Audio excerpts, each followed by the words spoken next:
Algo que siempre me ha llamado mucho la curiosidad es de cómo funciona nuestra mente humana. Este maravilloso arte del PNL, el neurocoaching, la reingeniería cerebral y la bioprogramación. Entonces quiero compartir con todos ustedes este contenido adentrándonos en este tema tan fascinante y a la vez tan complejo de forma sencilla pero eficaz en este episodio.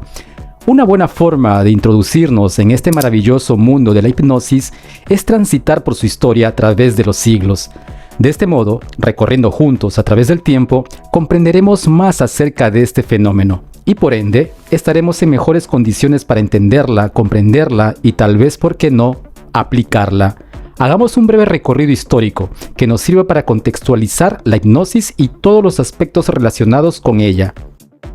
Para comenzar, podemos decir que la hipnosis, al igual que la sugestión, es tan antigua como la humanidad misma. Es decir, que existen desde los primeros orígenes de la historia humana en el momento en que los seres humanos se comunicaron.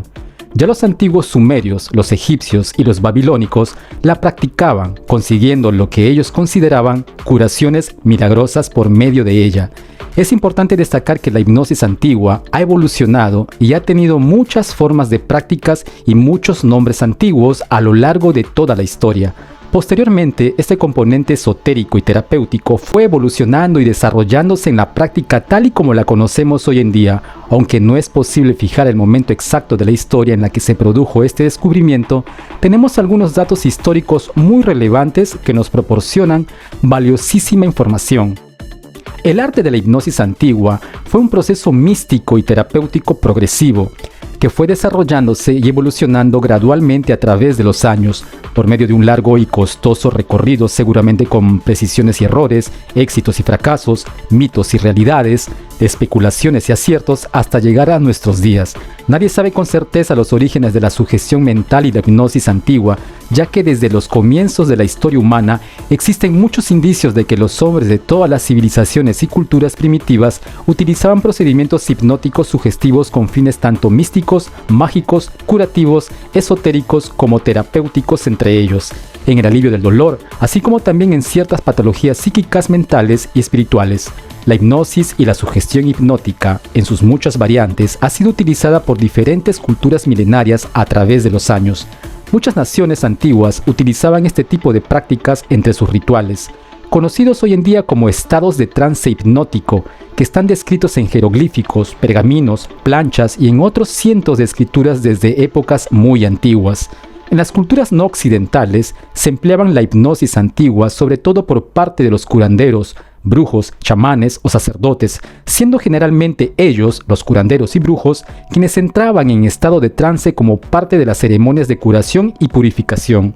Por otra parte, los antiguos pueblos como los incas, mayas, aztecas, persas, griegos, egipcios y los sumerios utilizaban también la hipnosis como medio de sanación, principalmente entre los sacerdotes y chamanes, que provocaban un estado de trance llamado sueño mágico, a través de la imposición de las manos, ofrenda a los dioses y ancestros, así como otros rituales caracterizados con cantos y bailes con un ritmo monótono. La sugestión hipnótica, así como la hipnosis, es una vieja ciencia estudiada y utilizada al servicio de la humanidad. Por ejemplo, los antiguos egipcios hace unos 4500 años la llamaban la cura del sueño, que era un estado de trance muy similar al sueño mágico.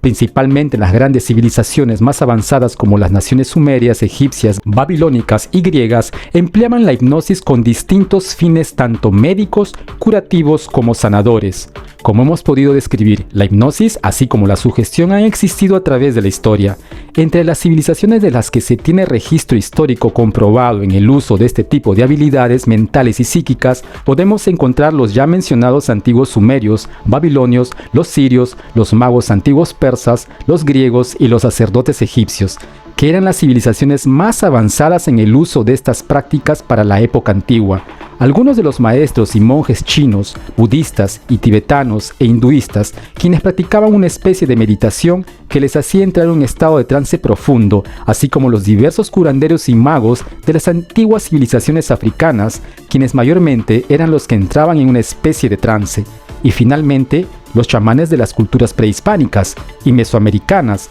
tales como los mayas, incas, aztecas, quienes hacían entrar en un sueño profundo a los miembros de las tribus a través de brebajes mágicos, hongos alucinógenos y cientos de otras experiencias místicas ancestrales, entre otras. Esta ciencia, en sus inicios, como hemos venido describiendo a través de su historia, fue practicada secretamente, muy reservada por muy pocos y transmitida clandestina y esotéricamente entre las civilizaciones antiguas a través del tiempo, creando así muchos tabúes, mitos y especulaciones a su alrededor, ya que muchas de estas culturas milenarias atribuían sus efectos erróneamente a poderes divinos místicos, esotéricos y hasta sobrenaturales. Como hemos visto hasta ahora, las primeras manifestaciones de la hipnosis se dieron en épocas pasadas en forma de autohipnosis y sugestiones hipnóticas entre los hombres de la antigüedad, quienes con sus cánticos misteriosos, sus bailes ritualistas de ritmos monótonos, sus pases enigmáticos, palabras claves e invocaciones a dioses y ancestros, hacían de la hipnosis antigua una serie de conjuros relacionados a supuestos poderes mágicos, místicos y milagrosos. Así llegaban a insensibilizarse colectivamente en ocasiones con la provocación del dolor infundido, como en los casos de los trances en las antiguas y modernas civilizaciones de las tribus africanas, donde se llega a estados hipnóticos, catalépticos y catatónicos a través de sus rituales mágicos. Otros rasgos característicos de la hipnosis antigua era que se quería tener visiones y manifestaciones espirituales, es decir, epifanías, donde para entrar en estos estados místicos dominaban el cansancio, sueño mágico, que permitió la cura de trastornos funcionales, entre otras sanidades tanto mentales como espirituales. De hecho, este fue el inicio de la magia, la aparición de curanderos, hechiceros, chamanes, sanadores y la introducción de la superchería sacerdotal, que ejercían una gran influencia sobre la tribu o civilizaciones antiguas, siendo estas las causantes de muchos de los mitos, tabúes, especulaciones y falsedades que existen aún hoy en día alrededor de la práctica de la hipnosis moderna. Los antiguos sumerios, egipcios y babilónicos se dieron cuenta de que la hipnosis era un arma tremendamente poderosa que ejercía un poder y una gran influencia que les permitió desencadenar unas fuerzas enormes e increíbles en la mente subconsciente de sus súbditos. Naturalmente, ellos deseaban tener ese poder oculto solo bajo su control absoluto, así que rodearon la hipnosis de magia y de toda una serie de rituales y ocultismo. Aquellos hechiceros, magos, brujos, chamanes y sacerdotes antiguos sabían que la gente suele resistirse a las explicaciones sencillas y que suele considerar más ciertas, místicas y misteriosas las explicaciones más complicadas y difíciles, por lo que rodearon la hipnosis de todas esas teatralidades. Por esa razón, cuando aquellos hechiceros, magos, brujos, chamanes y sacerdotes practicaban la hipnosis antigua, realizaban extraños rituales llenos de simbolismos, cánticos, círculos mágicos, pases enigmáticos, palabras claves y evocaciones a los dioses y ancestros, así como también la utilización de velas, incienso, sonidos extraños, entre otras cosas.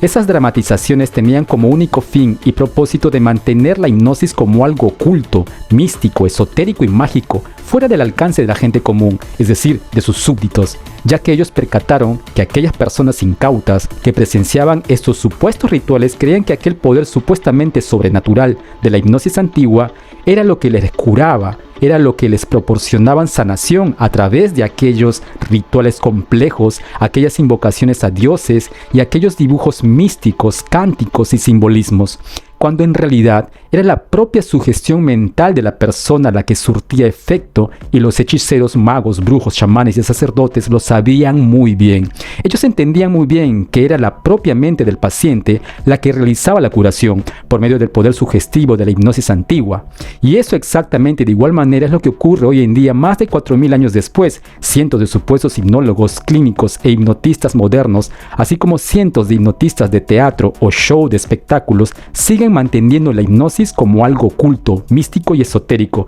trayendo como consecuencia la gran cantidad de tabúes, mitos, falsedades y especulaciones que existen hoy en día alrededor de esta práctica. Entonces, ¿puedes entender por qué hay tanta confusión alrededor de la hipnosis? Si la hipnosis es real, ¿por qué entonces hay tantas especulaciones, mitos y falsedades a su alrededor? Ahora puedes entender de dónde salieron todas esas especulaciones, mitos y falsedades que existen hasta el día de hoy. El propósito de este episodio es informarte claramente toda la evolución histórica de la hipnosis, como lo he hecho en esta investigación hasta ahora. Mi objetivo con este episodio es demostrarte que la hipnosis es real, pero que al igual que muchas otras prácticas antiguas, esta llegó a nuestros días con muchas tergiversaciones. Antes de continuar y para ir aclarando el asunto y traer más luz sobre este tema, considero apropiado e importante destacar en esta parte del capítulo que aunque en aquellas épocas se utilizaban los patrones hipnóticos y la sugestión, esta no se le conocía con estos nombres específicos en particular, sino hasta tiempos más recientes, ya que estos términos aludidos a la hipnosis moderna son una invención reciente, es decir, son una creación lingüística actual y un vocablo moderno utilizada por la ciencia actual presente, así como en otras ramas de la medicina terapéutica y ciertos sistemas esotéricos de la nueva era. Te explico un poco más para ir adentrándonos más en el tema y puedas tener una mejor comprensión de lo que te estoy explicando. No sería sino hasta mediados de los años 1700 y 1800 aproximadamente de nuestra era, cuando se inicia el primer estudio sistemático de lo que se conocería al principio como un estado mental psicofisiológico especial, ya que solo fue a partir del siglo XVIII cuando se comenzó a utilizar los patrones hipnóticos, la sugestión y la persuasión de forma abierta como la conocemos hoy en día en la ciencia médica moderna. La hipnosis comenzó a tomar credibilidad científica y terapéutica a raíz del descubrimiento del magnetismo animal, desarrollado por Franz Anton Mesmer, posteriormente llamado mesmerismo, que más tarde por medio de James Braid se les conocería y se le popularizara con el término de hipnosis. Franz Anton Mesmer fue el precursor en el siglo XVIII de lo que se conocería posteriormente más adelante como hipnosis. Él fue el precursor que dio a conocer un tipo de hipnotismo moderno, ya que éste empleó un modelo sistemático, sugestivo y persuasivo de la hipnosis, convencido de que a través de la cura magnética, conocida como el magnetismo animal, posteriormente llamado mesmerismo, podía curar muchas enfermedades. Mesmer, doctorado en medicina y filosofía a sus 35 años en Viena, escribió su tesis doctoral titulada De Planetarium in Fluxu, influenciada por las teorías de Paracelso sobre la interrelación entre los cuerpos celestes y el ser humano. Mesmer formuló la famosa teoría del magnetismo animal, que nos venía a decir que todo ser vivo irradia un tipo de energía fluídica similar o parecida al magnetismo físico de otros cuerpos y que este campo energético podía transmitirse de una persona a otra, llegando a tener una aplicación terapéutica. Mesmer vino con una nueva y reciente teoría o forma de tratar las enfermedades de las personas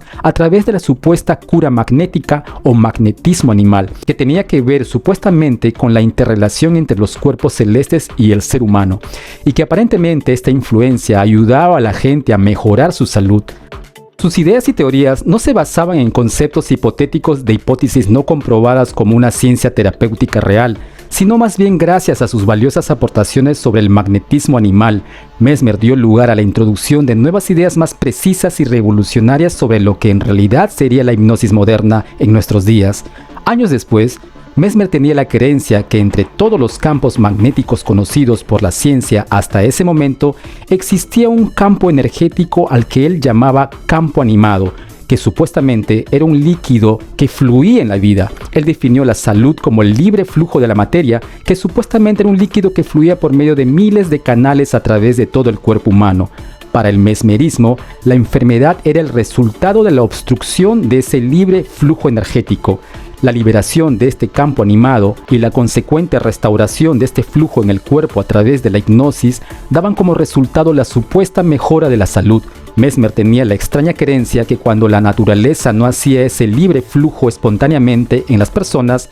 entonces debían ponerse en contacto con un conductor del supuesto magnetismo animal, que para Franz Anton Mesmer era una condición necesaria y suficiente para restablecer la salud del paciente. En otro orden de idea, Franz Anton Mesmer creía que él era un conductor de ese supuesto magnetismo animal y que él podía influir en la conducción de ese fluido y supuestamente restablecer ese campo energético al que él llamaba campo animado. Entre una de las cualidades de esta extraña manera de hipnotizar, Mesmer hacía ciertos movimientos con sus manos desde los hombros del paciente hacia abajo, y era común que realizara estos movimientos con ciertos imanes o magnetos. Es importante destacar en este punto que, aunque la hipnosis es real y práctica, en tiempos antiguos se aplicaba de manera diferente.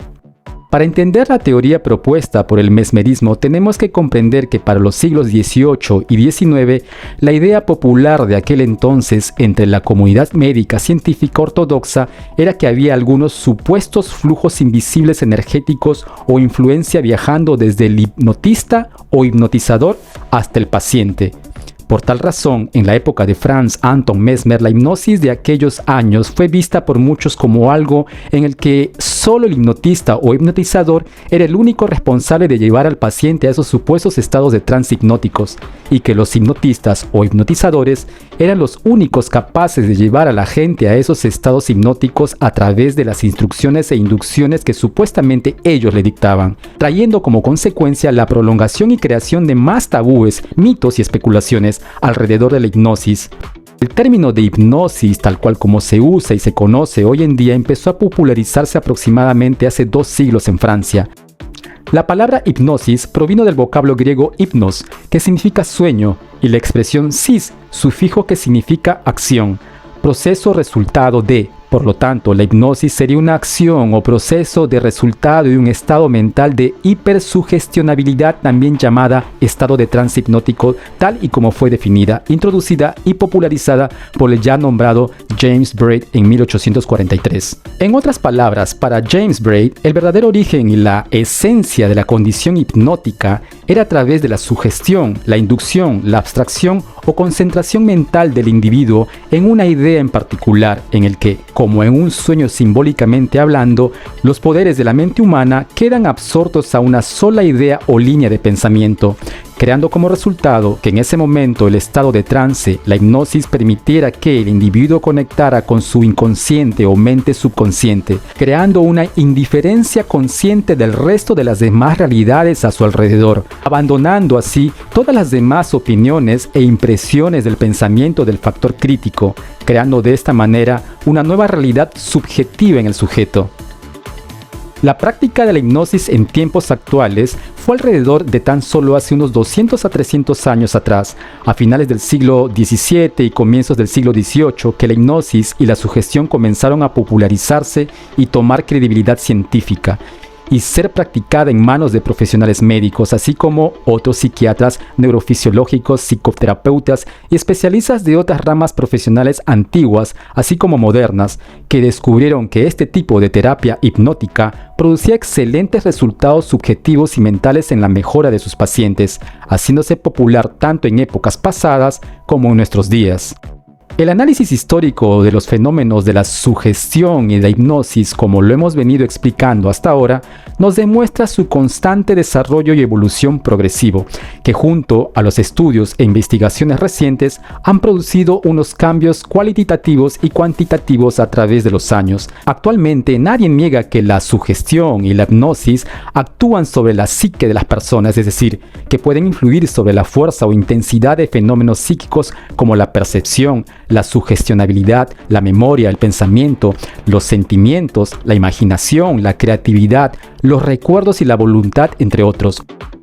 Hoy en día es conocida la estrecha relación existente entre los aspectos somáticos y psíquicos, cuerpo-mente del ser humano. Está científicamente demostrado que cualquier cambio fisiológico y bioquímico en el organismo provoca cierta reacción psíquica y viceversa. Por eso se utilizan los términos psicosomáticos y somatopsíquico, y sobre ambos aspectos es posible trabajar actualmente con la hipnosis como una terapia efectiva en ambos campos. Claro está que la utilización de la hipnosis y la sugestión como recurso psicoterapéutico ha tenido que recorrer un sinfín de adversidades a través del tiempo y recorrer caminos llenos de obstáculos y desafíos en su desarrollo y evolución histórica, pero finalmente se ha podido comprobar su carácter médico-científico y su significativo valor terapéutico en la medicina moderna, convirtiendo la hipnosis en una de las terapias más reconocidas mundialmente. Para continuar este fascinante tema de la hipnosis, he invitado a participar en un próximo episodio a José Guadalupe Naranjo Gómez, un entendido del tema que nos ahondará mucho más. Si este contenido te ha gustado, déjame un like, comparte este episodio y no olvides suscribirte. Hasta el próximo episodio.